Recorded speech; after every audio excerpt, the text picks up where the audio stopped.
गिरफ कर संबलपुर धनुपाली पुलिस पश्चिमबंग एक परिवा बोझई गाड़ी में संबलपुर चालाण होता बेले सिटी स्टेशन निकट में चढ़ऊ कर 5 लाख टंकार 12टी पेटी 1440 बोतल कफ सिरप जबत कर पुलिस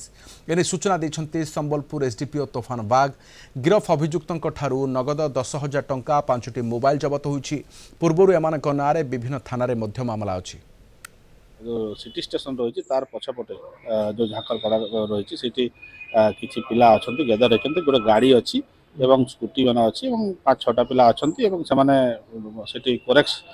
जो आसी कलकाटा जो एक्सीडेंट हुए से पश्चिमबंग से डिस्पर्स करने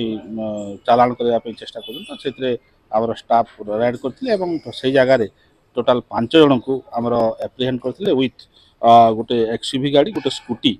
से जगह डिटेन करते एक्जिक्यूटिव मजिस्ट्रेट प्रेजेंस रे तलाशी कर टोटाल 12 पेटी